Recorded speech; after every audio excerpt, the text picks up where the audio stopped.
नमस्कार, मी शुभांगी पंडित. स्वतेज न्यूज मराठीच्या बातमीपत्रात आपलं स्वागत आहे. तर पाहूया आजच्या काही ठळक घडामोडी. आज आषाढी एकादशी निमित्ताने तरोडा बुद्रुक येथे विठ्ठल रुक्माई मंदिरामध्ये साबुदाणा खिचडी वाटप करण्यात आली. या एकादशीला छोट्या चिमुकल्यांनी व स्त्रियांनी टाळ मृगुंद गजरात विठ्ठल गीतात मग्न होऊन फुगड्या रिंगण करण्यात आले. या विठ्ठल रुक्मिणी मंदिरात देशमुख परिवारातर्फे हा कार्यक्रम आयोजित करतात. संजय विठ्ठलराव देशमुख तरोडेकर मंदिर स्थापना 2021 ला स्थापना झाली आहे. गावामध्ये विठ्ठल रुक्मिणी मंदिराची स्थापना केली तेव्हापासून या ठिकाणी दर आषाढी एकादशीला आणि कार्तिक मासाच्या एकादशीला फार मोठी यात्रा या ठिकाणी भरते आणि या ठिकाणी महाप्रसादाचे नियोजन केलेलं असते.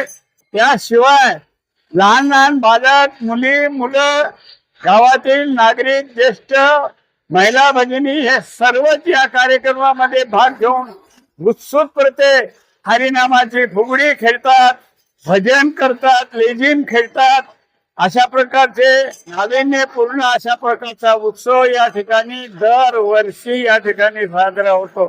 विशेष म्हणजे आमच्या गावामध्ये हे विठ्ठल रुक्मिणीचं मंदिर आमचे ज्येष्ठ वडील बंधू विठ्ठलराव देवराव देशमुख तरोडेकर आणि आमच्या भाऊजाई जिजाबाई विठ्ठलराव देशमुख तरोडेकर यांच्या आशीर्वादाने यांच्या उत्स्फूर्त विचाराने आज आमच्या गावामध्ये विठ्ठल रुक्मिणीच्या मंदिराची स्थापना होऊन जवळजवळ 5-6 वर्ष होऊन गेलेली आहेत.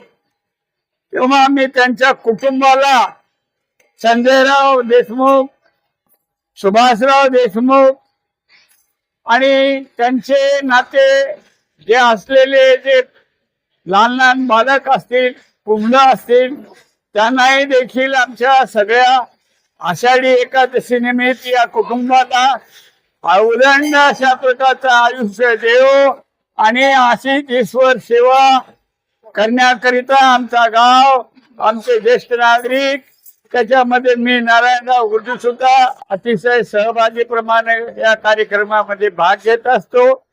शाळेविषयी मला प्रेम आहे, गावाविषयी प्रेम आहे आणि त्यातल्या त्यात आमच्या विठ्ठल रुक्मिणी मंदिराविषयी आणि त्या पुजाऱ्याविषयी मला प्रेम आहे.